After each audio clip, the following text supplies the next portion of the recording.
Okay, let's get some analysis on this story now from Sami al-Arian. He's director of the Center for Islam and Global Affairs at Istanbul Zaim University. Welcome to you, Sami. Oh, gosh, we just heard our correspondent. It's always quite harrowing listening to him describe the situation there in Rafa. The deaths continue daily. We're up to nearly 30,000 people have lost their lives in this several-month conflict. It seems as though there hasn't been any progress towards a long-term permanent ceasefire. This deal that could be on the table very shortly, is this just an attempt to kind of circumnavigate this ticking time bomb of Ramadan coming? Is it a short-term deal just to avoid war during Ramadan and the prospect of maybe it becoming a wider regional issue?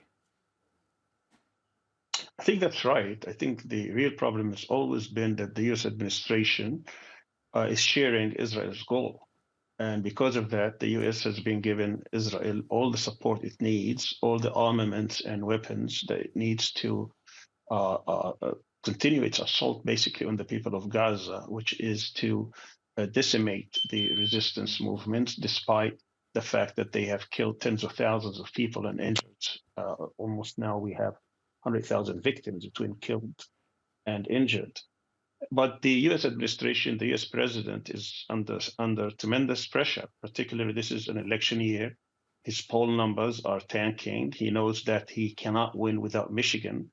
Michigan has a large number of Arabs and Muslims who have vowed that they would never support him.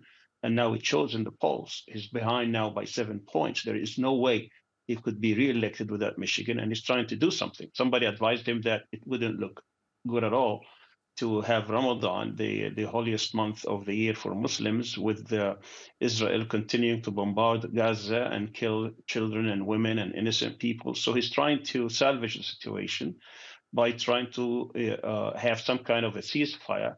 So this is what's been happening. It's not a genuine attempt to actually stop the war, stop the genocide taking place. And he's also under other pressure from regional governments as well as even some European Union countries.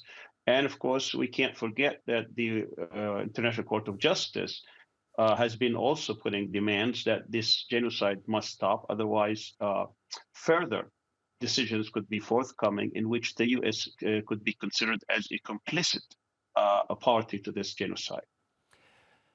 This is a pessimistic question, but I think it's one I have to ask because I think it's actually a possibility. Let's say that this deal doesn't go through. It would leave, what, just under a week until the deadline that was set by Benny Gantz for going into Rafah with a military operation. We're talking about tens of thousands of deaths at the moment. I mean, it's unimaginable to think what a ground assault when there's more than 1 million people cornered in Rafah would look like. Benjamin Netanyahu's shown no sign of backing down on a ground offensive. I mean, what would happen in that final week? I imagine all panic would be happening in all departments. I think you're right. It's a possibility, but I also think that the chances of this happening now is much, much less. It's slimmer than it was a week ago. I think the US administration is determined to stop the killings and get this deal going. And I think the fact that the Emir of Qatar yesterday met with the head of Hamas in Qatar is a sign that this is now culminating in all kinds of pressure.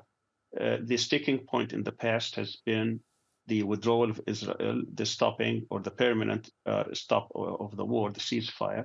And I think people have realized that this is not going to happen in one stage, that this may take several stages before it actually happens. So they resorted to the fact that they may get a long-term ceasefire or long-term end of this hostilities, but perhaps throughout the month of Ramadan and even beyond, like 6 weeks or something like that.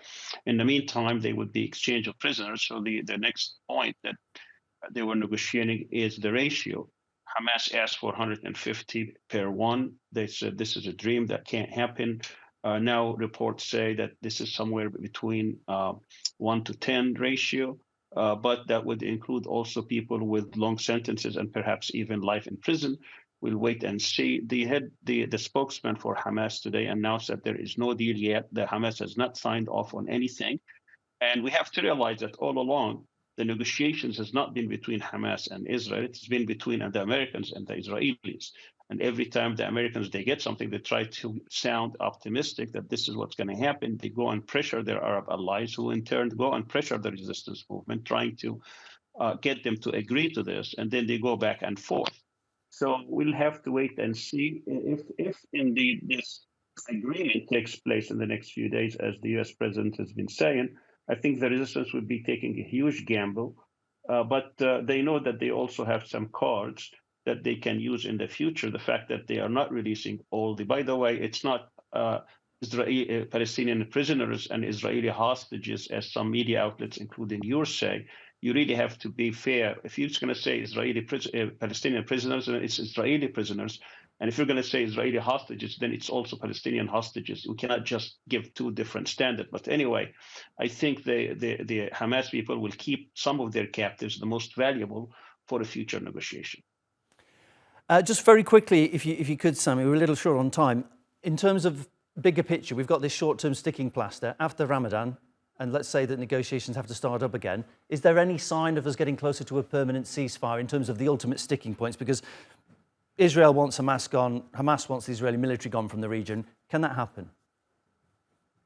I'm sorry to say that all the indicators say that the Netanyahu government and his war cabinet, the right-wing extremists, are bent on carrying on with their plan of either eradicating the resistance completely, or if they could do also to try to force the Palestinians out of Gaza. I think they will continue this until the US government puts its foot down and demands that that doesn't happen. As long as they are agreeing with the Israeli objective of eradicating the resistance, where the resistance really has no recourse but to keep fighting, I think this fighting will probably take place after Ramadan, if it stops.